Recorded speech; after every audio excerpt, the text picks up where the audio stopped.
Hello, all you crazy and cool cats out there. Welcome to the stream that I call Rich Went Crazy because, um, well, I am a little nuts. Nothing unusual happened per se.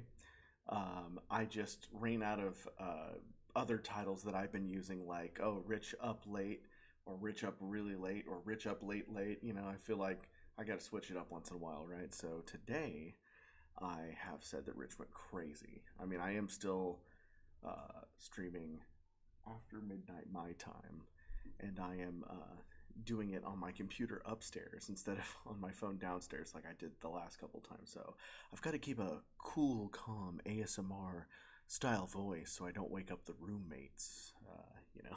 So, anyways, but I'm here. I see that Chaz135 is here. The Johnny TH is here. Dante Peoples is here. Nacho Taco is here. So yeah, welcome to my crazy stream. As the description says, I'll answer just about anything. I'll take requests, super chat requests if you want to watch an old Rich Alvarez video, as usual. But I'd like to just talk and stuff. As I told you guys previously, a couple of my roommates did move out, so it's just four of us here now. Oh, what's this behind me? I've got some stuff that actually you may recognize one. Excuse me. You may recognize. Forgive my 1999 Sacramento Kings basketball shorts for a moment.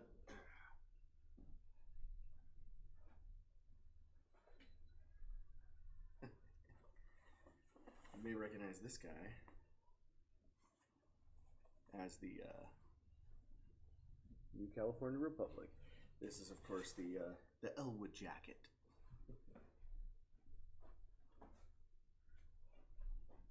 And some other stuff. So, you might be wondering what I'm doing with the Elwood jacket, but as some of you might know, but many of you don't, I go to a sort of a convention. It's kind of more like a Ren fair, but has nothing to do with the Renaissance. I go to an event every year called Wasteland Weekend. Of course, there was no Wasteland Weekend last year because of, reasons, world reasons. But they are doing it this year, and I'm going. And I've been going to Wasteland Weekend, every year since 2017. So that event exists for me longer than I've been doing anything Fallout Elwood related. But my costume that I use for Elwood is the same costume that I used to LARP, if you will, at Wasteland Weekend. It kind of started with, the first year I went to Wasteland Weekend, I didn't quite know what to expect. I was briefly told that it was kind of like, you celebrate in the desert and you kind of act like it's the end of the world, kind of think along the lines of like Mad Max, but a little bit more high-spirited or whatever, And I only had like a week to prepare because I didn't hear about it till a week before that or something. And so, me and Garrett and Brandon went out there in just like camo pants and thought, we'd be, fitting right in, but no, they take it very seriously out there. People really do dress like they're in the middle of a Mad Max movie or a Fallout video game. And so I was like, oh man, I'm a huge fan of Mad Max. I'm a huge fan of Fallout, obviously. And so my costume kind of evolved as that weekend went on. That first year, I bartered and I do mean bartering. People act like it's the end of the world, so people trade out there. Most things aren't with cash. Because that's old world money. You have to give up something to get something, So I traded in one of my fake guns, a really cool shotgun thing I had, for a trench coat. Not that trench coat, but a different trench coat. And then we met up with our friend Zach Earson, that some of you guys might know from some videos in the past, and he let me borrow his cowboy hat. And so then over the course of the weekend, the character of what at Wasteland I call it Sweet Justice, which would eventually become Elwood, that kind of evolved there in at least the look of it in 2017. Some of you may remember that my ideas for Fallout Elwood actually go all the way back to, I believe, 2015 or 2016, when Archie and I first started working on the Fallout Elwood comic book that would eventually evolve into the live action show.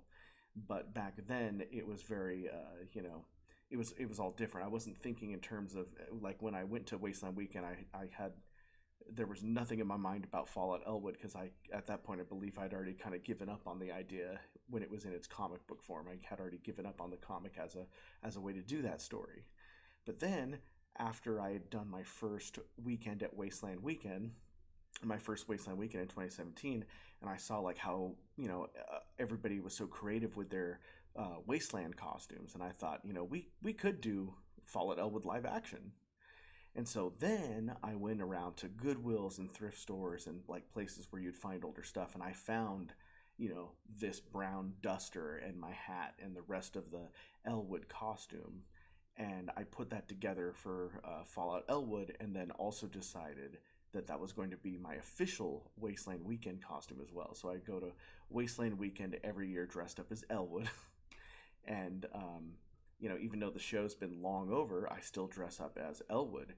And you better believe that when people people who there are some people that recognize me as Elwood out there, and there's also other friends that I've met over there that they know me, but they don't really know what I do on YouTube or anything. You better believe I'll be telling everybody about the Fallout Elwood book series that I've been writing. And if you don't know about that, shoot, I forgot to put the link in the description, but I'll link it in the comments in a bit. I've been writing Fallout Elwood the book series, and right now you can get book 1 for $3. It's loosely based on the first episode. I had to cut out all the Fallout elements to make it my own original story, but eventually we're going to get to book 2, and more exciting for you guys, I guess. With me, I've had the whole story open. I'll get to that super chat in a second, Thomas. Book 3 is where episode 3 should have gone, and so on and so on. I'm hoping to make about 20 short Elwood books, so you'll really get the whole Elwood story in book form on Amazon Kindle. All right, let's check it out. Thomas Abrams super chatted and says, "Hey Rich, can't stay for the whole stream, but I wanted to say that I love your stuff and I've been watching since I was in elementary. I just graduated college. Keep up the great work." You keep up the great work, Thomas. You are amazing. And yeah, so I love the aesthetic of the post-apocalypse. And it's exciting. We go out in the desert. People are racing. Like desolate looking cars. And there's bounties to hunt, and they make a big deal out of it. Again, if you've ever been to a Renaissance fair, again, it's a lot like that, but the wasteland instead of the Renaissance. I can hang at Renaissance fairs a little bit, but that's not really my thing as much as like the wasteland is. So yeah, I've been working on my Wasteland stuff for about a month now, because every year I like to tinker. I like to create like a new bag, or this year I've made this whole like wastelandy looking roulette table that I'm gonna put out in front of our camp. I like to make new things, but the one thing that doesn't change since I made it is the coat, is the Elwood coat. That stays the same. Excuse me. Other parts of my costume may come and go, but the Elwood jacket, that's key. We got some new faces in the chat. We got Speeder the Hedgehog, Michael 02000. Marty Man is here. Angelina Noska is here. And those are all the people that, that have come since I started. Javier Canales, if I didn't, I think I said your name earlier, but if I didn't, you're here too. Uneaten Crumbs is here. So yeah, just been really getting into the spirit of Wasteland. So that's going to be super exciting. I was, of course, going back to Elwood. Elwood was probably the show that I was the most sad to see go, obviously. Maybe even more so than Stupid Mario Brothers, because at least with Stupid Mario Brothers, we got to a point that it felt like a good ending both times. right, in the actual Super Mario Brothers, and then in Super Mario Legacy, which we ended it again for the second time. But at least that really got to go on and have a life, whereas Elwood didn't, because I think we got a little ahead of ourselves, and stuff's expensive. you know Mario was more manageable in that sense. But yeah, I mean, I'm excited to be writing Elwood as a book now, because you'll get to experience the story in a way that doesn't hinder my creativity, I guess you could say. Like, there's always sacrifices to be made when you're making a video project, and especially if we somehow were able to keep going with Elwood, it would have been a very sacrificed version. There wouldn't be any, like, anything cool, which is why I decided that it needed to end, because we just couldn't afford it. But now in the books, I can just write whatever I want. Doesn't cost me a thing, and then you get to read it. It's the greatest invention since the book. Uneaten Crumbs is here. Did I say that already? Casket 007 is here.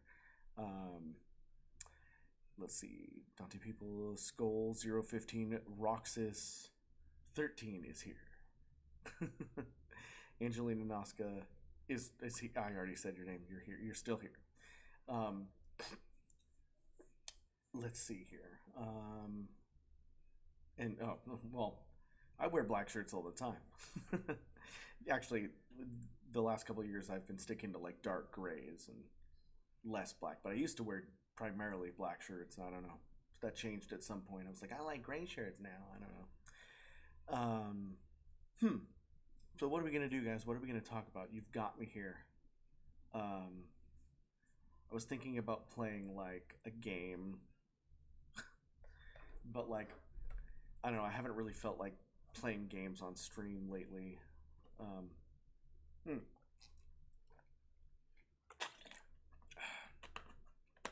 Damn, that's good. Brought to you by, I'm hitting the mic. Brought to you by Vita Coco, but not really brought to you by Vita Coco, because I didn't get sponsored, but I love this stuff. Isaac Rooks is here and super chatted and says, "What is your favorite movie?" That's a good question. As you guys know, I love movies. Oh, by the way, this is just a coincidence. Real quick, I'm working on Wasteland stuff, and I'm wearing a Brotherhood of Steel shirt. Brotherhood of Steel is one of the factions in the Fallout video game universe, so that's actually a funny coincidence. My favorite movie. Oh boy, do I love movies. I'm going to give you a few different ones and specify why. I think that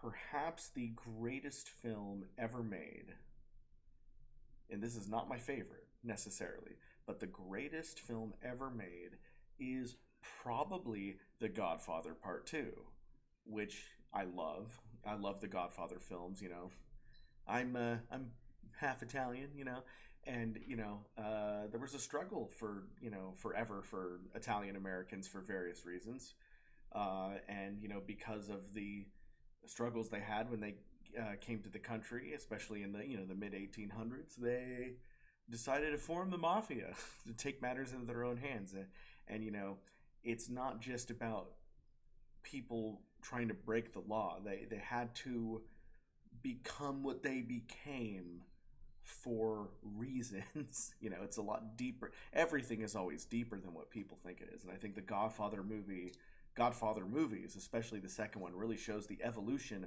of a person, that character Michael Corleone, going from somebody who just wants to be, he has to fill in the shoes of his father, who, I don't want to spoil the first movie, but he's got to fill in the shoes from his father, and he goes from loving husband and father to horrible crime boss, and no, he's a great crime boss, but he's a horrible person, and what that does to you, and like, but it's just the struggle, like, he couldn't really be anything else, nothing in the universe would let him. Anyways, I could go on and on about all of that, but I won't.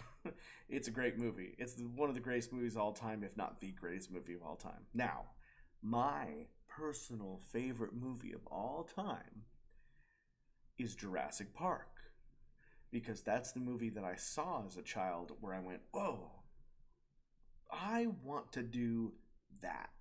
Like, I loved watching that movie and then immediately watching the making of Jurassic Park, narrated by James Earl Jones, immediately afterwards. And, that was kind of like my first experience watching other professionals. I wasn't a professional at the time. I'm probably still not a professional, but watching, um, Steven Spielberg and John Williams and Industrial Light and Magic, just just that whole thing of taking a story about dinosaurs and trying to not make it look like crap. you know, they were going to do stop motion, and then Industrial Light and Magic was like, well, we can try doing CGI. And if you guys didn't know, at the time, CGI had only really been, in 1993, CGI had only really been used for, cosmetic things, or, very light cosmetic things, or like the T-1000 in Terminator 2, like the liquid metal stuff, or the water in the abyss.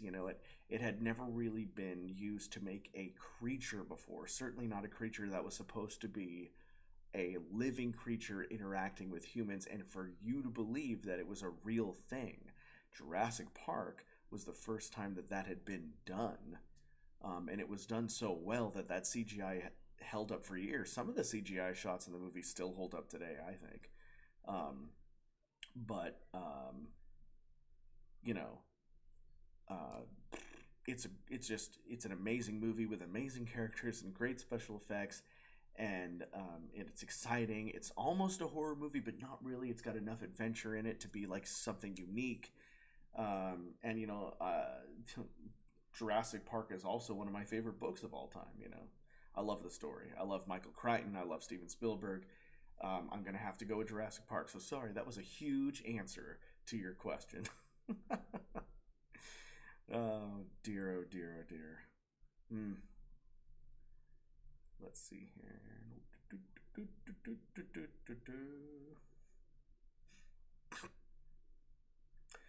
Shadow Taker says, "Don't you need to be 100% Italian to be in the mob?" Not necessarily.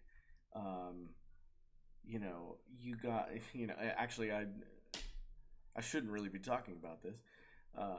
I've had. Um, what? We're just. I've never been in the mob. By the way, if that's where you think I'm going, I'm not. I've never been in the mob, the mafia. I've never been, obviously, if I was, then I wouldn't need to be on YouTube, would I? I'd be making millions on some beach somewhere. But the short answer is you don't necessarily need to be 100% Italian, but you do need to be part of an Italian family. If you're not, then you're probably not getting in the Italian mafia. There's other mobs you could join, I'm sure, but you wouldn't get in the Italian mafia. Probably. So, um, hmm, hmm. A lot of good questions. Trying to pick ones. What do I want to talk about? Hmm. I'd hate to keep you guessing. Uh, let's talk about my favorite. Nah, I was gonna say let's talk about my favorite board game. You guys don't want to hear about that. I couldn't even tell you right now. I'm looking at my wall of board games over there. Um, and my favorite board game of all time is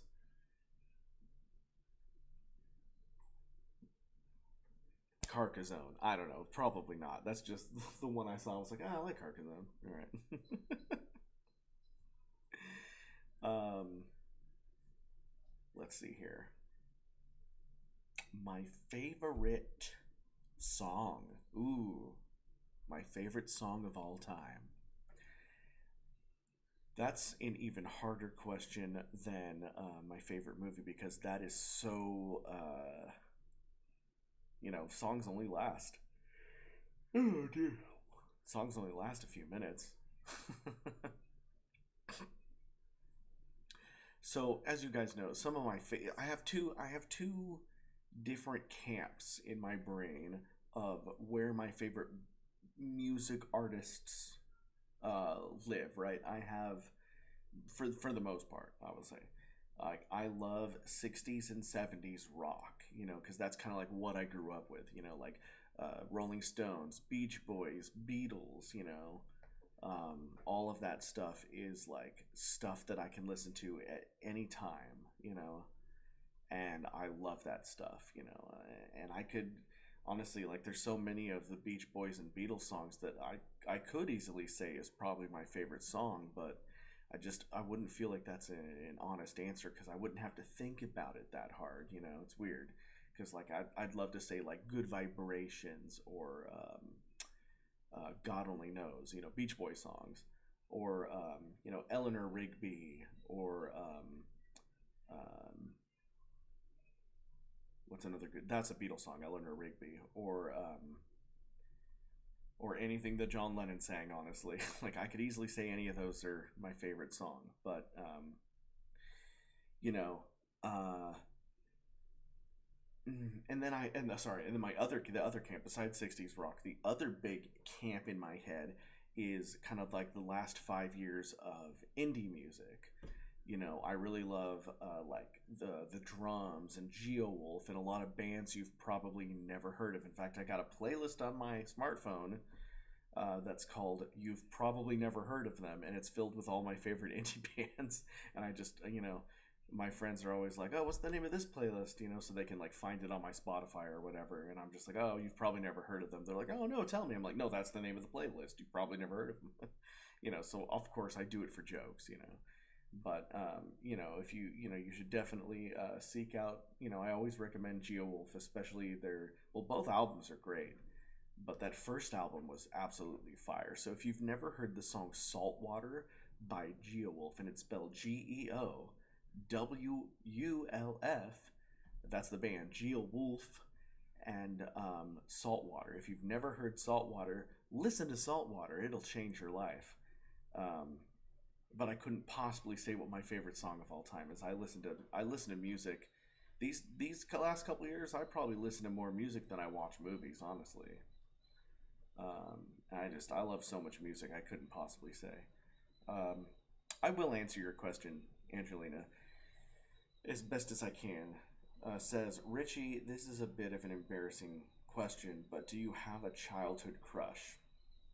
Now, do you mean a crush like a girl that I knew in school, or like a crush like a celebrity that I liked when I was a child? Please clarify because there's a huge difference between the two. And depending on what you say, I may or may not be able to answer. So, you decide, and you decide while I drink this Vita Coco.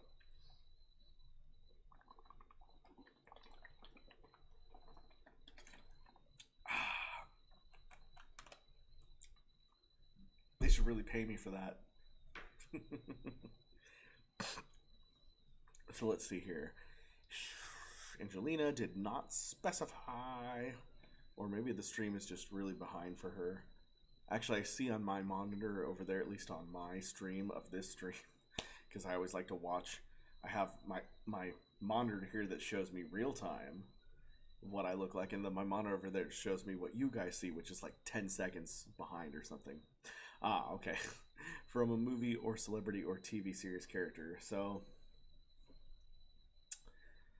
um, yeah, that's a really good question. I think when I was very young, I think I was like 9 years old when the movie Casper came out, the one with Christina Ricci, if that's how you say her name. She still does things once in a while, but she was big in the 90s. Uh, you know, I was born in 1987. And yeah, I don't know, I had a big crush on Christina Ricci, I guess. That's always the first thing when I think of like being a kid and watching a movie and having a crush on one of the actresses in a movie. Whenever I think of this kind of thing, that's the first thing that pops into my head for some reason. um, so I don't know. Christina Ricci, an actress some of you may have not even heard of. I don't know. Tokyo Lights is in the chat. What's up, Richie? I've been watching SMB since I was about 9. Cool. I just told a story about when I was about 9. Thank you for being here. This is just one of those I don't know what to talk about streams, but I'm gonna, keep you guys up late and talk anyway because I can't sleep. you know. So I'm gonna do something. And I also feel like I didn't really stream a whole lot in the second half of August, and I didn't really stream a lot the first half of this month. So for the last few days, I've been trying to play a little bit of catch up and do a little bit more streaming, so you guys know that I am not dead. Angel Lee says, Richie, don't worry. If you feel embarrassed, I'm with you on this. My childhood crush is Jack Frost from The Rise of Guardians, so you ain't alone here. Bowtide says, Rich, do you ever feel that being themed as the Mario guy is both a gift and a curse? Well, yes and no, right? Like, I mean, for many years when we were in the middle of doing Mario, it was cool that the channel got recognition as being a channel that did Mario videos. And so that helped then.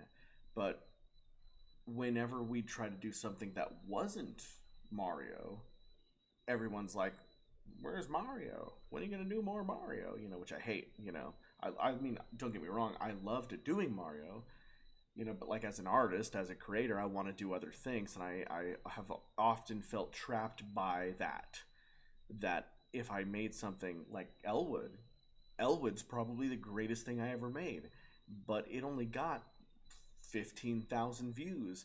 When you compare that to the millions of views some of those Mario videos got, it's astonishing that something of the quality of Elwood cannot match the shit we did in Chris's backyard as the Mario Brothers. It blows my mind. So yeah, it does. I feel like it is. See, but like if it wasn't for the Mario stuff, though, I wouldn't have a fan base at all, and I wouldn't have you guys, for the most part, and I wouldn't have a platform to stay up late and talk to you guys on. So yes, it is both a gift and a curse, But hey, what are you gonna do?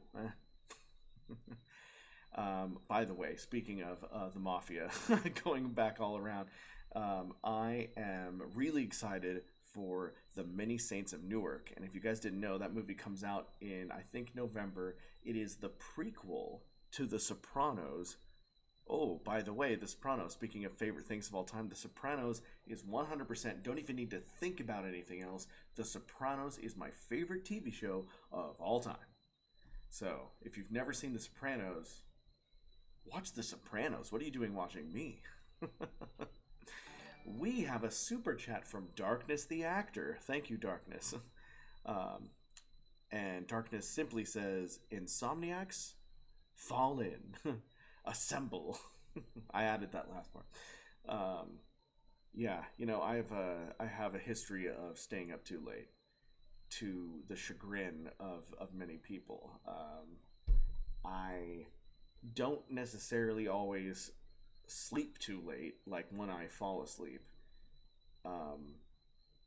Like especially the last couple of weeks, I'll go to bed late and then I'll get up early, for one reason or another. I just get up, my cat jumps on my face, or I have to get up early to help a friend move or whatever, but I don't really get a lot of sleep these days. Maybe that's why I called this Rich Went Crazy. I don't know. Shadow Taker says, have you been recognized out in public? Oh yeah, I got recognized, I get recognized somewhat often, not the last couple of years as much because of, old Covey out there, you know what I mean? The worldwide problem. So I've, had to do a lot of staying inside. But generally, if I'm at a mall or I'm at a comic convention, and we usually have a ton of comic book conventions out here in California, without fail, whenever I go to a SAC anime or even Wasteland, or sometimes just anything that has anything to do with fandom, the midnight release of Avengers Endgame, someone will be like, "Hey, you're Rich Alvarez, yeah." um, and it's pretty funny. It's but it's also really sweet and it's really cool. And I'm very humbled by those experiences.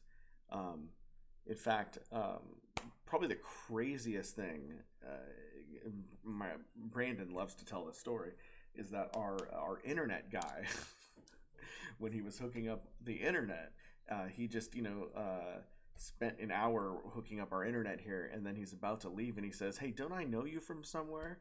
And this guy's like, I don't know, in his 40s or 50s or something. He says, "Don't I know you from somewhere?" And I'm like, "I don't think so." He's like, "Yeah, no, you look super familiar." And I'm like, "Oh, I just got one of those faces." He's like, "No. I think I've seen you on the internet." And I'm like, "Oh, I don't know, maybe." He's like, "No. You are that Mario guy." And I was like, "Whoa, how did you know that?" He's like, "Oh, my son loves your stuff." So I gave him like a Rich Alvarez wristband and a darkness pin that I had, and he's gonna give those to his son. Or I mean, this was like a year ago, so I'm sure he did. But that was pretty crazy. It was awesome. Yeah, and I've had people recognize me in the middle of the Wasteland convention too. It's it's all the fame without the fortune. Just kidding. It's not very much fame. If we're talking about, an occurrence once or twice a month at the most. But it is cool when it happens. Um, Dante People says, "Did you hear about Final Fantasy 16? I mean, I've seen all the trailers. Like, did something recently happen with Final Fantasy 16? What should I have heard about it?" Because the last I heard, they were fixing some bugs, and this was like 2 weeks ago. So maybe you know something I don't. What is this new exciting news about Final Fantasy 16? Dante, we need to know. Dante's Inferno.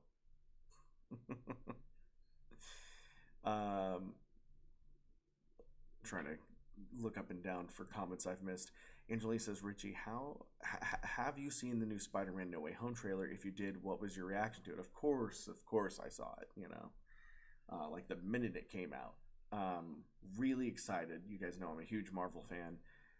It looks awesome. I can't wait for Spider-Man and Doctor Strange working together, and all of the villains from various Spider-Man franchises now coming together. But I'm not going to call it Spider-Verse because this is the MCU's multiverse. And I feel like if you're doing a Spider-Verse, you have to have the other Spider-Man in the film. And I know what you guys are thinking. Well, of course Tobey Maguire and Andrew Garfield are in the movie. But as I've said many times before, guys, we don't know that. And moreover, I don't think that's what's going to happen. Poor Andrew Garfield, every interview he's in, he's got a new movie coming out. And every time he gets interviewed for that movie that has nothing to do with Spider-Man, people are like, "So what about Spider-Man No Way Home?" And he's like, "I'm not in that movie." And I feel like this isn't like the usual Marvel like turnaround, like I don't know, maybe I'm not allowed to talk about it, so we'll see. Or like I'm the beating around the bush. This is Andrew Garfield now getting frustrated and kind of angry that people keep assuming that he's in Spider-Man No Way Home, and he's just like, "You know what, I guess people are just going to be disappointed." I have zero expectations that Andrew Garfield and Tobey Maguire are in this movie. And when I watch the movie and they're not in it, I'm going to love the movie because I was not expecting them to be in it. So many people are going to go out of their minds that they are not in this movie. And I think that that's hilarious in a way, but also it sucks for, like fans watch YouTube videos and fans watch theories. And I love watching theory videos too. Don't get me wrong. I watch a lot of theory videos, but I feel like people get their hopes up and they set their expectations. And honestly, that's what ruins a lot of movies, I think, for people, is that they watch these theories, and you should just watch them as theories. It's okay to enjoy theory videos.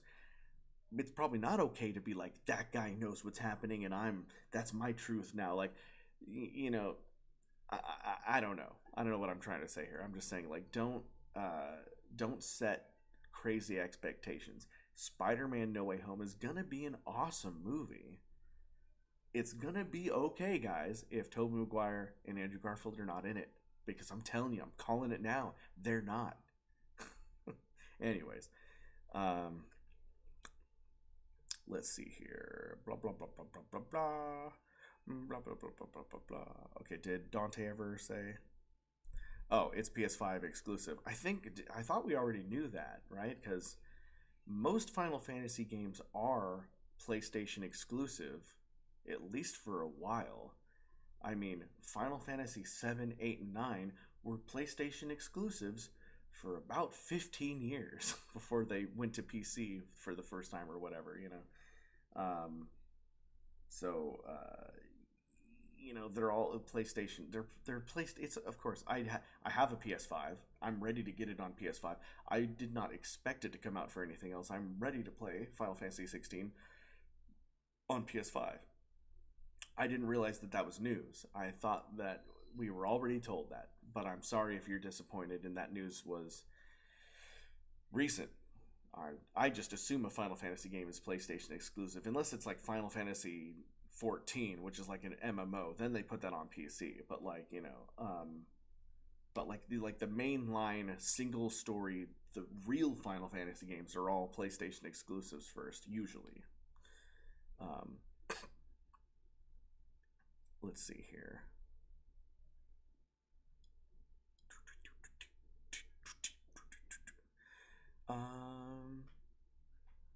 Angelique says, Richie, if all three Spider-Mans were in the movie, then pretty much all three Spider-Mans are canon.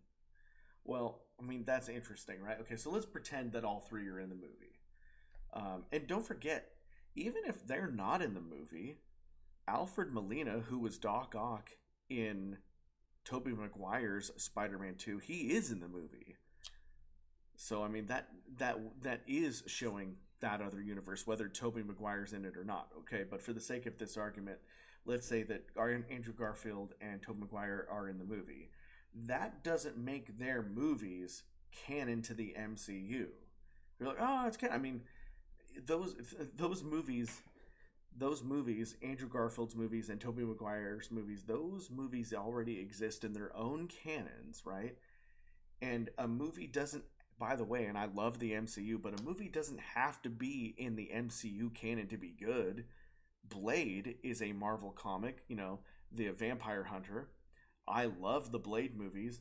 Those aren't part of the MCU. They're making a new Blade that will be part of the MCU, but that doesn't mean I don't like Blade now. I love the I might even still like the Tobey Maguire Spider-Man movies more than I do the Tom Holland new Spider-Man movies. Tobey Maguire Spider-Man movies are not canon to the MCU. That doesn't diminish them in any way or make them worse in any way. Those are great movies that stand alone. And in a lot of ways, a Spider-Man that is part of his own universe is better in a lot of ways, not completely. But my point is, so because Marvel is doing this multiverse now, they're bringing in things from the multiverse. And the multiverse, guys, the multiverse can be anything. Hell, if they wanted to, they could bring Godzilla and King Kong in. I mean, they'd have to work out some rights issues, right, to get them in the movie. But theoretically, they could bring King Kong and Godzilla into Spider-Man No Way Home. That doesn't mean that now the stories of Godzilla and King Kong are canon to Spider-Man or the MCU. That just means that because Doctor Strange and Loki and so on and so forth, they've opened up the multiverse, literally anything and anyone could come into the universe. I'm assuming that if Tobey Maguire and Andrew Garfield do show up in this movie from their universes, by the end of the movie, they're going to be sent to their own canon universes and not live in the main MCU canon universe. So whatever happens, they still are not canon. That doesn't canonize their movies into the MCU. That just means it's more of like a crossover event, if you will. I'm a real stickler when it comes to the definitions of canon and all that stuff. So like, for example, in the 90s, we had an amalgam comic where DC characters met Marvel characters. This doesn't happen very often, you know. The two companies had to work together. So we had characters from DC Comics coming into the Marvel Universe. That doesn't mean that the storylines from DC are now canon in the MCU. That just means that their universe crossed over. I hope that made sense. So that's what I'm going to say about that. Da-da-da-da-da-da.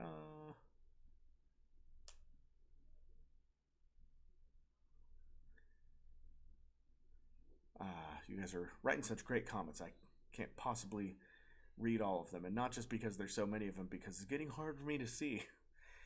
It might be time to start wearing my glasses after all.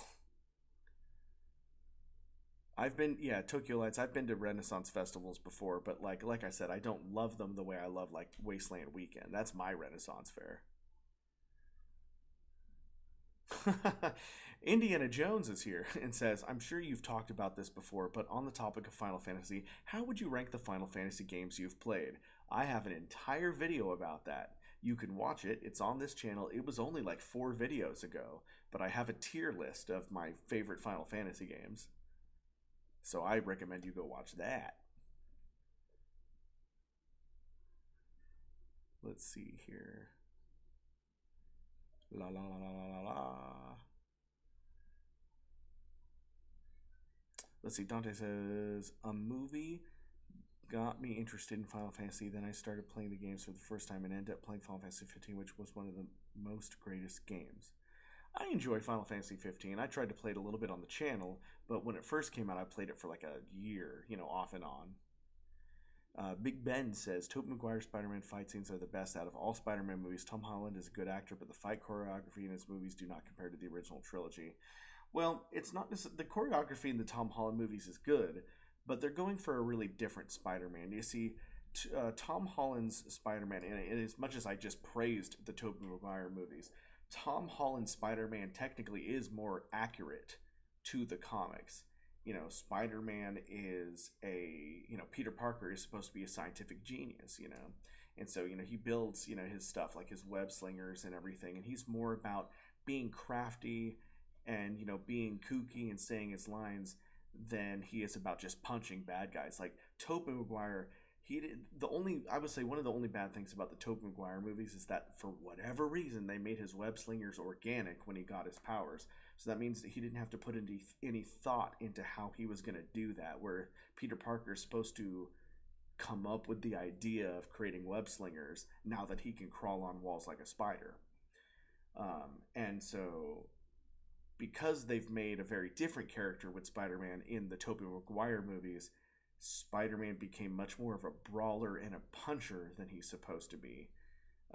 For some reason they had a lot of Tobey Maguire just on the ground punching. There's a whole scene, before he does the upside down kiss with MJ where he's just basically on the ground brawling guys instead of like, jumping on walls and like finding like a pole, taking a pole and knock them out. Like Spider-Man would, get up on the wall and find a way to knock out his enemies that mostly didn't include brawling, but they made Tobey Maguire Spider-Man a brawler for some reason.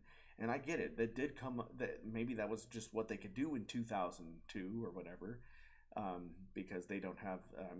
2002 the special effects were getting there, but they're not what they are today. So, a lot of it is just fighting. And yeah, so there's a lot of great stunt choreography there, but he's not quite Spider-Man. But like I said, those movies are pretty good. I enjoy them. But Tom Holland Spider-Man is Spider-Man. I've contradicted myself probably because I was saying 10 minutes ago I might like Tobey Maguire's movies. Well, I didn't say I might like them better. I just said they might be better as like standalone, or I don't know. I don't know what my point was. I like the Tobey Maguire movies a lot.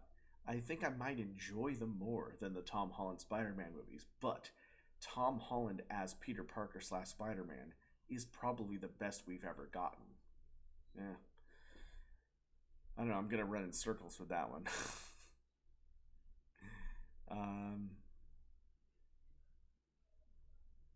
Angelina says if a movie called Avengers versus Justice League was a movie, then it'll be so bizarre. Yeah, but which if only DC could make good movies, that's all I'll say. Then it might be worth it. Indiana Jones says, well, I feel stupid laughing my ass off. Oh, sorry. Angelique says, Richie, you took the words out of my mouth. I was going to mention the organic webs. I did like it at first, but that makes his character less interesting. I don't hate Toby Spider-Man. I'm just saying. Yeah.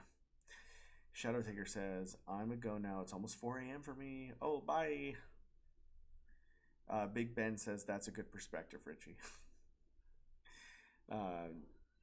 So let's see. I've been streaming for about 45 minutes. Okay. Whew. All right. Well, I'm probably going to get off here in a minute unless somebody miraculously super chats something to keep me here. Then I should probably go to bed. I'll give you 30 seconds while I think about if there's anything that I want to talk about.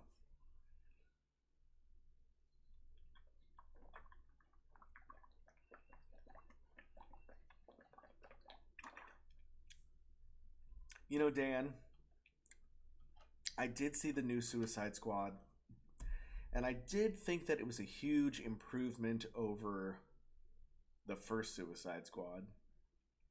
You could really see a lot of James Gunn's creativity come out in that, but I could also feel a lot of studio overhead, unfortunately. And there's a lot of it where I feel like they probably should have let him have a little bit more freedom with it, but maybe they just should have given him a better project than the Suicide Squad. I just don't think that you can make a great movie off of just the Suicide Squad. In my opinion, the Suicide Squad should be like a subplot of a Batman movie. And then, like, Batman meets up with them at the end and has to, like, fight them or something. I don't know. Like, unfortunately, I don't really see any of Batman's, except for maybe Joker and the Riddler. I'm a sucker for the Riddler.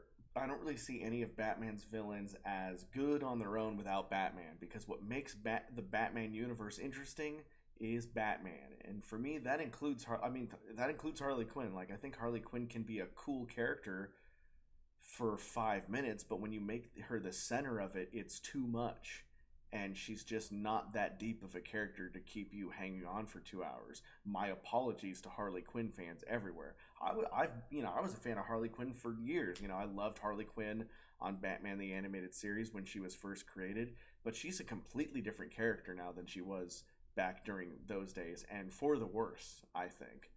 I don't hate the Suicide Squad movie. I think it's okay, but I can't say that it's great either. I think it was fun, but I mean, it just kind of like paled for me. It paled in comparison to what, especially what James Gunn did with Guardians of the Galaxy. Guardians of the Galaxy is fun. It's exciting. The characters are like fleshed out and funny. Plus Rocket. Like the Guardians of the Galaxy Volume 1 especially is one of the best of the Marvel movies. It's definitely in the top 5 Marvel movies of all time, not just the MCU. But the Suicide Squad, I don't know. I guess I can say it's about what I expected. Anyways, let's see here. Micro ASMR has super chat and says, sing the Black Widow version of Smells Like Teen Spirit, but instead you sing the lyrics of Smells Like Bowser. Sing the Black Widow version of Smells Like Teen Spirit, but instead you sing... Oh, okay. Like, took me a minute. It's a good thing I've seen the movie, because I know what you're talking about. In the thank you, ASMR, clarified Black Widow version. Yes, in the movie Black Widow, not the greatest Marvel movie, but in the opening credits, and there's opening credits. Marvel doesn't usually do opening credits, but they did opening credits. Sorry. There is a slowed down version of Smells Like, so usually Teen Spirit is, like, load up on guns and bring a friend. It's it's like, it's Nirvana. It's, in other words, it's perfection, right? I love Nirvana. And, so sorry, Black Widow does this horrible trend that Hollywood loves to do, and usually they do it for trailers, but sometimes, in bad taste, They do it in the actual movie itself, and it drives me nuts. They take classic rock songs and they slow them. You guys know what I'm talking about because they do this everywhere. Again, it's usually in trailers, you know. So you're looking like, you know, like, oh god, what was it? I don't know. I can't think of any examples all of a sudden for some reason, but you know, um, so sorry, I'm just thinking of something else all of a sudden for some reason. But anyway, so usually you'll have a rock song, and you know, they slow it down for trailers and sometimes in movies. So you know, it's like I can't. I only saw the movie once, but I know it goes. You know, it's like it's real slow down. So it's like load up on guns, bring a friend. You know, it's really depressing, and it's it takes the whole point of the song away when you do that. You know, people think it's like really cool when it's like so visceral and like no, but like the beat, people don't realize the beat of a song is incredibly important. The tempo of a song is what the lyrics are building off of. And when you change the tempo and the beat of a song, you're kind of changing the meaning of the song. You know, sometimes some people have made good covers of songs and made them slower because there's an intention to kind of change the tone. This is not one of those times. This is one of those times where I think they slowed it down because they thought it would be more impactful, but because I know that song so well and because I love that song, it just felt super flat to me. It's like that's that's not what Kurt Cobain wanted. Um, I don't know. I thought it was like disrespectful to the song. Um, it just kind of started that movie on a bad note for me.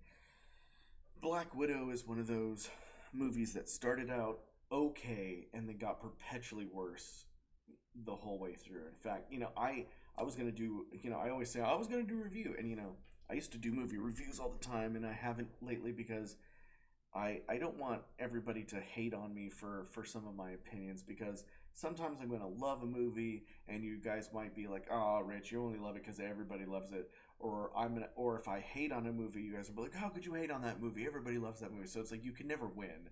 You can never win as a movie reviewer on YouTube because you're going to get criticized for your opinion no matter what, even though it is my opinion.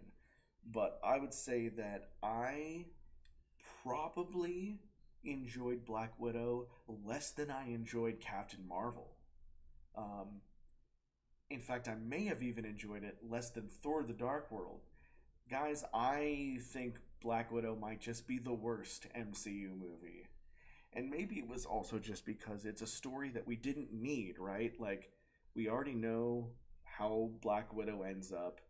And I thought, oh, maybe they're going to tell us a really integral part of her backstory, or, maybe it's going to fill in a gap that's going to mean something later.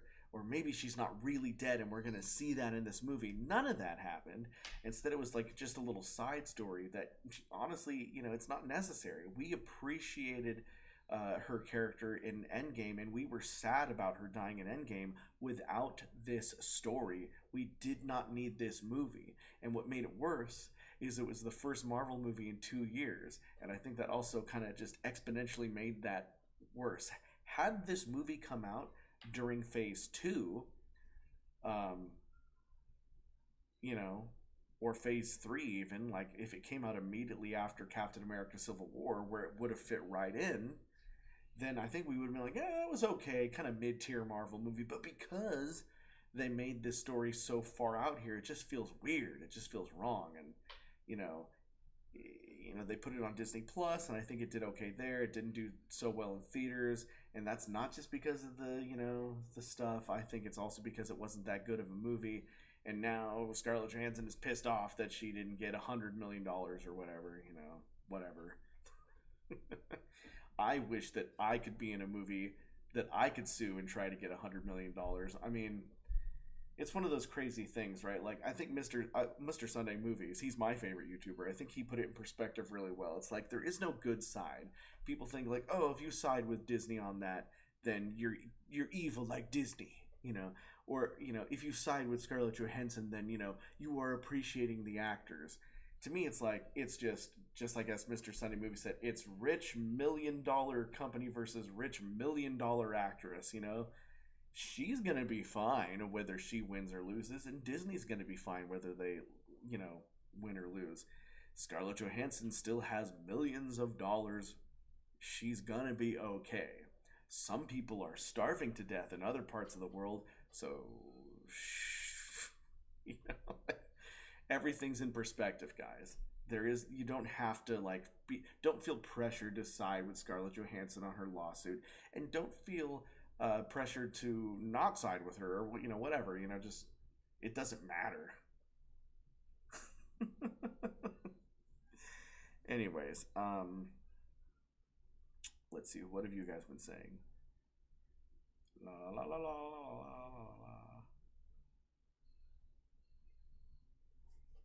Oh, Dan says they do it for scores too. Ghostbusters, Jurassic Park. That's a little bit different, right? Because when you do, when you take, Smells Like Teen Spirit is a song that was made for a time, and it was made by a specific man for a specific reason for that era. So when you take that song out of that era and you switch it up like that, that's, it changes it to a completely different thing. That's really different than, like in Jurassic Park, they take the Jurassic Park theme and slow it down. See, that's completely different because that's a musical score that was intended for that movie. So when you make a sequel to Jurassic Park, and that's still part of the same story, you still can take the Jurassic Park theme and slow it down because you're still telling the same story. It's just a more dramatic part of it, or a more exciting part, depending if they're slowing down, speeding it up. I mean, hell, in the first Jurassic Park movie, they did that multiple times in the score in the same movie. When they first meet the Brachiosaur, it's the Jurassic Park theme, da da da da da da da da da da. And then later on in the movie, where Alan Grant is sitting with the kids looking at the Brachiosaurs that are close to them, it goes dun dun dun dun dun dun dun dun dun on the piano. So John Williams already slowed the song down in his own movie. So it's okay to slow down the music of a theme if it's part of if it's part of that same story, especially if it's part of the same franchise, especially, it's okay to do that with musical scores. That's okay because that's still a Jurassic Park movie, and you can use those themes and retempo those themes for those movies because it's all part of the same story. When you take someone else's song and force it into your movie where it doesn't belong and change the tempo, that's changing the context of the song. I hope that makes sense. Bren DC Richards says, "Did you miss me? Because I missed you." Bren DC Richards, I feel like you were a commenter or you have been here before on the Rich Alvarez channel, and you've just come back after a long time. Correct me if I'm wrong. Let's see. Yeah, the placement of Black Widow was whack. Yeah. Ooh, JoJo says you've got to make a tier list of all the Marvel movies. I think you'd have a great opinion. I think a lot of people would be pissed off at me for sure. Yeah, well, we'll see.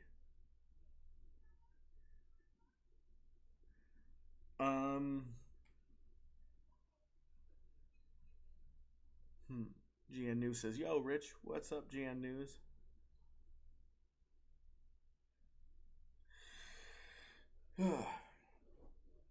So, okay, now I've been on for over an hour. JD95 says, "Are you getting Diablo 2 Resurrection or Resurrected, Rich?" I don't know yet. I've been told I shouldn't buy games from Blizzard anymore for various reasons. The last game I did buy from Blizzard was probably Overwatch, but that was like 5 years ago. It's not the last one I played though. The last game I must have played StarCraft 2 a year ago or something, but I've owned StarCraft 2 since it came out. But the last Blizzard game I bought was Overwatch in 2017 or 20, whenever it came out. Remember, I even had my Twitch channel, Rich Plays Overwatch, for a while. But I've been told by all my friends not to purchase any more Blizzard games so that I don't continue to be part of the problem. I don't really know what's going on at Blizzard. I haven't really looked into it, but I know that there's some crazy stuff going on, so I'm just not going to touch that right now until I educate myself on what's going on over there.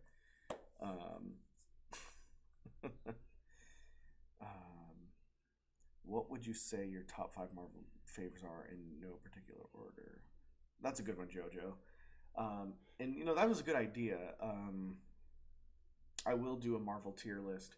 I got a little burned after my Final Fantasy tier list didn't do so well. But what do I make these days that does well, right? I'll make the Marvel tier list. Maybe that'll do better. In no particular order, obviously we got Infinity War and Endgame, and then probably Captain America Winter Soldier, Captain America Civil War, and Thor Ragnarok. Those are in no particular order. Thor Ragnarok is awesome, though.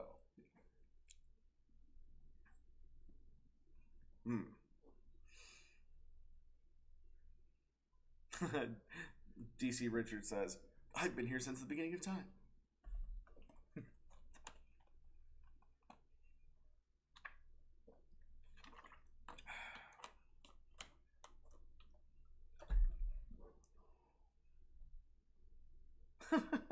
So, I don't know, you guys have gotten into sort of a discussion about female heroes in movies, and I'm sorry, that was not where I was trying to go at all with my Black Widow thing. It has nothing to do with the protagonist being female. I have nothing against female protagonists in stories or movies or anything. I just don't think that movie was very good. But I will say that, and it shouldn't be, the discussion should never be,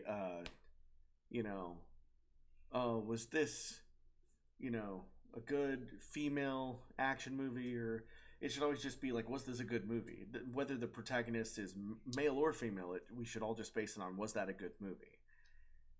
And I don't think that having a female protagonist should be looked at as a good or bad thing. I think you just look at the context of the movie. In the case of Black Widow, I just didn't think it was a good movie. But I would say, coincidentally, Captain Marvel was just also not a great movie to me, especially compared to the other Marvel films. Some people have attributed that to a lot of things, but I don't know. It's hard to say, right? Because I don't want to, there have been great movies with female protagonists. It's funny, Mega Annie Link says Kim Possible, probably the best one. But that's not true. We've had great female protagonists. Look at the Terminator films, especially Terminator 2. Sarah Connor is, played by, oh God, I usually know this. It's, wow, I'm an idiot because I don't remember her name at the moment. But Sarah Connor, Terminator 2, one of the greatest action heroes of all time, a woman. Sigourney Weaver was, Ripley in the Alien franchise. Look at Alien, or especially James Cameron's Aliens. Sigourney Weaver in Aliens, one of the greatest action heroes of all time, and a woman. So you you don't have to look back very far. I mean, look at Jurassic Park. Everybody loves Alan Grant, but who ran all the way to the power station to turn the power back on, got attacked by raptors, didn't get their arm cut off like Samuel Jackson, ran back out past Muldoon, who got killed by a raptor, and made it all the way back to Grant at the base? That was Ellie Sattler, played by Laura Dern, a woman, and that was 1993. So there are plenty of great action heroes or movie characters that are women throughout, all history. You could even argue that oh god, I'm losing my brain tonight. But I'm just saying, like, there, it's not like a lot of people are acting like women being the stars of movies is suddenly this new thing that we all need to debate about. But women being the stars of movies and even action movies has been around since, forever. So so I don't know why it's being made such a big deal of now. Maybe because people feel like they're over politicizing it in movies or something, but that's a lot of stuff that, like, I don't really pay attention to the politics in anywhere. So maybe I don't care about politics, and so I don't see what some people see. I'm not seeing the overarching, like, overbearing feminist thing that a lot of people see because I'm not looking for it, maybe. But there's been a lot of great female heroes, and I don't know why people are making such a big deal about it these last few years. I don't know. I'm not. I should not. I shouldn't be the one to talk about that for sure. But I'm just saying, Sarah Connor, Ripley from Alien, those are great female characters, guys. Like, and they're right up there with a lot of the guys of the era. So again, I don't know.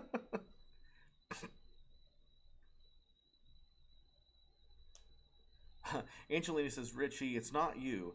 I was just being honest to why I don't like females as protagonists because I'm attracted to males and love them a lot more. Well, that's very honest of you, Angelina.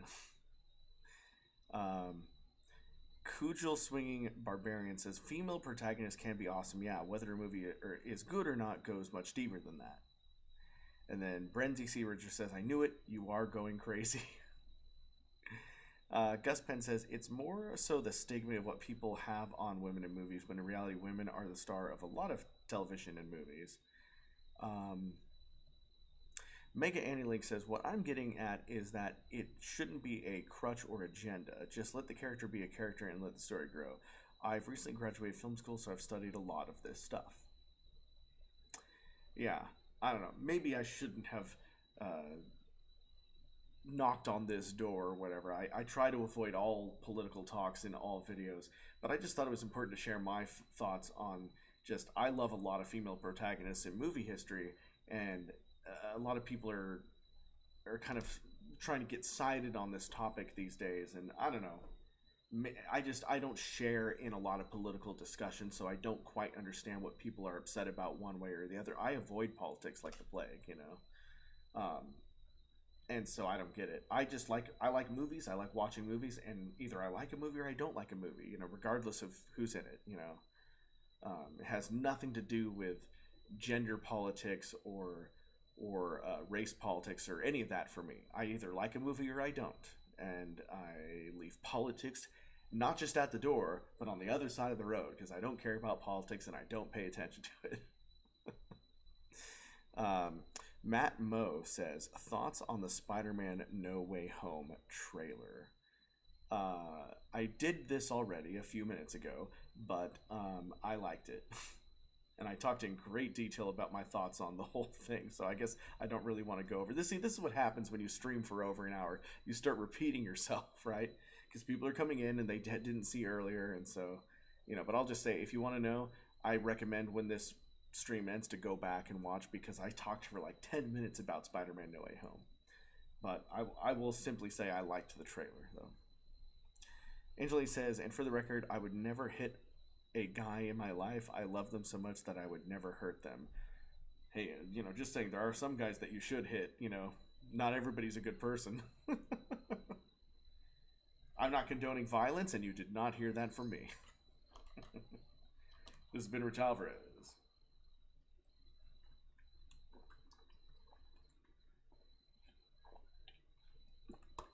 Is my light... I feel like my face is getting darker. Did my light go out behind me? Hold on a second. Yeah, I feel like it's losing its illumination, or I need to put new batteries. I better buy 10 more lights just like that one. That's a dollar store $1 lamp behind the computer lighting up my face, so I didn't expect it to work so well. Will G says, what do you find yourself enjoying more, animated movies or live action ones? You know what? I'll say the same thing. I really enjoy all kinds of movies and all kinds of television. In fact, my first thought when I watch something isn't, oh, is this live action or animated? Or like even like when I'm scrolling through stuff, I'm never immediately thinking about if it's animated or not. Like sometimes, you know, I don't know. It's hard to say, right? I don't specify them in different categories at all. Like, I mean, some of my favorite movies of all time are like Akira, or the Neon Genesis movies. Those were awesome. My Neighbor Totoro, and I don't diminish either one. I'm not thinking like, oh, I love Totoro, but it's animated, so it's not as good as like Jurassic Park. It's not as good as Jurassic Park, but it has nothing to do with the fact that it's animated. you so I try to keep an open mind about everything, but I love animated films. The Lion King comes to mind. Bambi comes to mind. That was a revelation, however you want to put it, in animated stuff. We got a super chat by Micro ASMR who says, "What's your opinion on Shang-Chi?" And you know what, guys? It didn't come to Disney Plus, so I haven't seen it yet. I know I'm kicking myself, but I made a promise to myself, and this is going to sound insane, but I made a promise to myself that I would never step foot in a movie theater again. And this was before the pandemic. The last movie I saw in theaters was The Rise of Skywalker in December of 2019. So this was 4 months before the pandemic hit over here in America. And I said, that's it. I had kids in front of me that were throwing stuff. I had babies behind me kicking my seat. People were yelling. I couldn't hear the movie. And I've had that experience in a movie theater over and over and over again. And I just, I wanted to leave in the middle of the movie, but I was watching Star Wars, which, I was a new Star Wars movie that I'd never seen before. And, whatever you think of the sequels, they're not my favorite Star Wars movies, but I wanted to sit there and finish the movie so I could watch it. I almost left because I was so annoyed, and I just thought about all the horrible experiences I've had in a movie theater. For a lot of people, they're like, they don't want to go to the theater right now because they want to be safe. For me, I don't want to go to the movie theater because it's a pain in the ass. Does the movie industry know that we have televisions now? We can watch movies at home. It's this great invention called the television. You don't have to miss part of the movie when you go to the bathroom. You have this cool remote where you can pause and make your own popcorn. It's great. If only Hollywood would keep up with the times, is all I'm saying. Like, you hear AMC theaters trying to sue Universal, or, whatever. They're like, if you want your movie to be on streaming instead of the movie theater, then you need to pay us 10% because we're missing out on box office. Go eat a dick, AMC theaters. Your whole industry is over. Sorry. I thought that putting like Black Widow and Jungle Cruise on Disney Plus, great idea. Even if they are charging an extra $30 for it, it's still like that would be the price of like 2 movie tickets, and I can watch it with my whole house. HBO Max, though, they've got the right idea.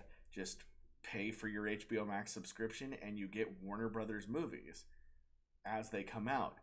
Guys, that's the way that it should be, Really, like, you should be able to purchase a film at home and watch it from home and not go through these red tape walls of like, oh, it's got to be in theaters for 45 days.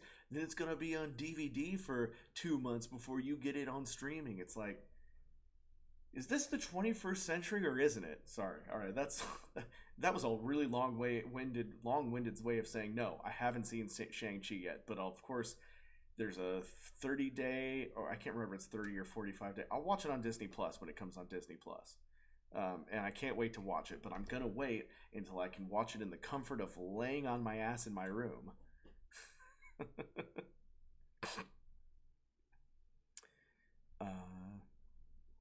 Let's see here. I missed a lot of comments during that rant.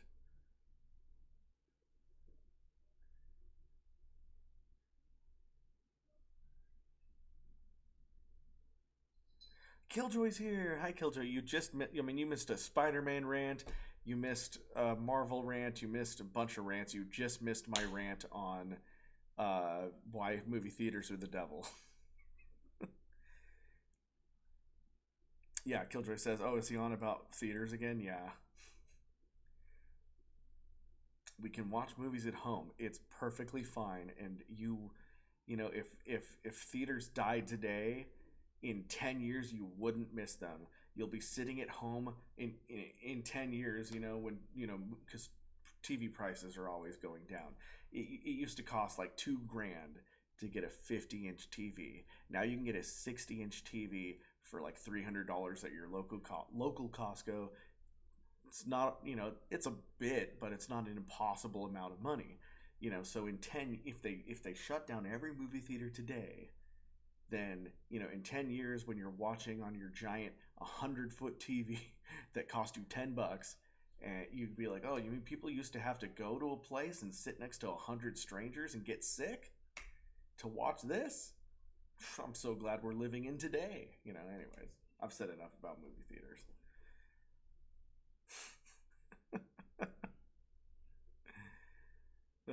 Yeah, Angelina, I've already given 1,000 reasons why.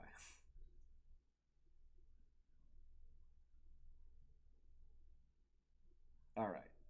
And on that note, I think it's time for me to go to bed. I've been streaming for an hour and 60 minutes, unless Killjoy, because Killjoy's the newest person here. Unless Killjoy gives me a compelling reason to stay, I'll give Killjoy 10 seconds. Mm, that's damn good coconut water.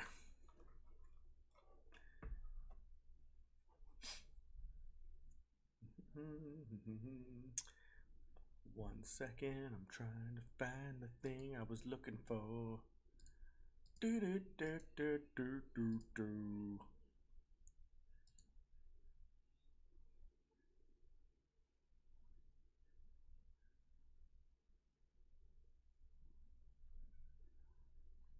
Now I'm gonna have to. I mean, that's your preference. Killjoy says I get more immersed in movies at the theater.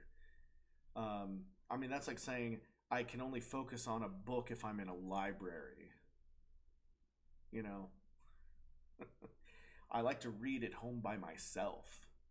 I like to watch movies at home most of the time by myself. Honestly, um, you know, I just don't like to be shoved into a room with that many people for that long, just staring at a screen. You know, that, I mean, I'll give you one. I know I listed a bunch of reasons earlier, but I'll give you one more. I can't sit down for 2 hours.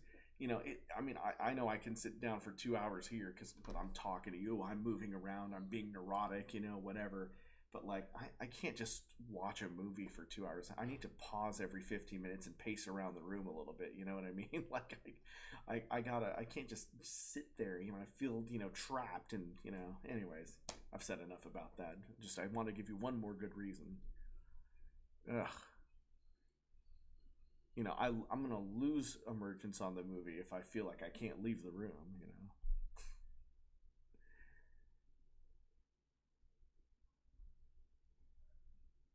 know. Killjoy says, "Listen, man, there's too much distractions at home." So you see, this is what I'm talking about. It's different for everybody. It's different for everybody. For Killjoy, they need a dark room and a large screen to really feel immersed into the movie and not, you know, like be reminded of, oh, look at the trash I need to take out, or oh, I should start dinner, or whatever distractions. But for me, it's like, you know, I like the calm of knowing that those things are around me. What's distracting to me again is those kids in front of me making too much goddamn noise, or the kids behind me pushing my seat. Those are real distractions, you know. Or the man at the end of the line who's snoring, you know, and you're trying to watch the cool action scene in Jurassic Park, whatever. You know, like I don't want to have to deal with people's shit. You know, I want to just be at home and watch a movie on my own time. So what if it takes me 5 hours to finish The Matrix because I gotta pause to take a poo, or pause to make dinner, or pause just because I need to walk around the neighborhood or whatever, you know? Like, I'm enjoying the movie at my pace, which is the way that it should be. Anyways.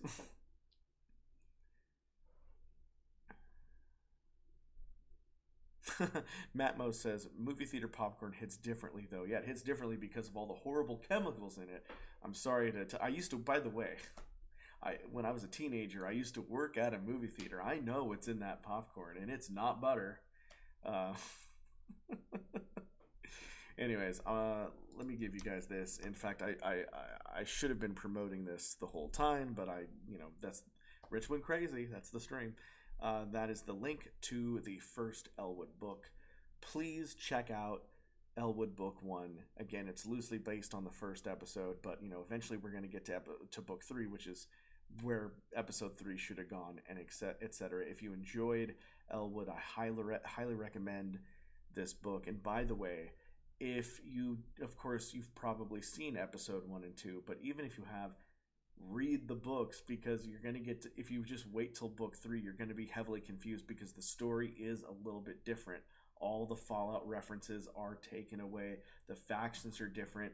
The motivations are a little bit different. So if you just read book 3, you're going to be horribly confused. So please start at book 1.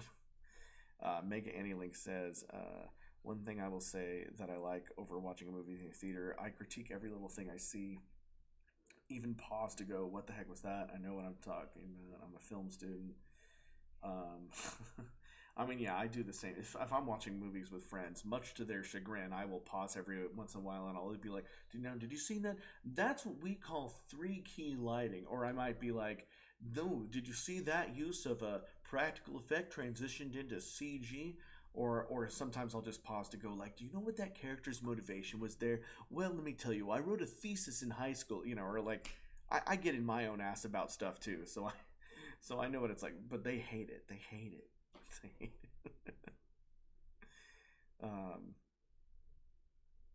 Kildare says, yeah, I read the title of the video and I got scared. Angelina says, great, now we have to make a conspiracy theory about movie theater popcorn. I mean, it's not, it's just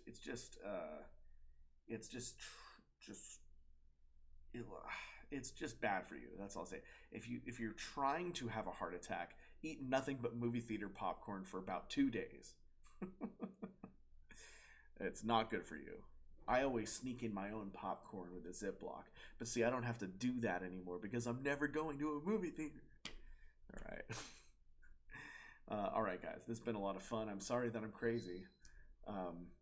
And I hope you've all had a good old time. I'll see you when I see you. Bye-bye.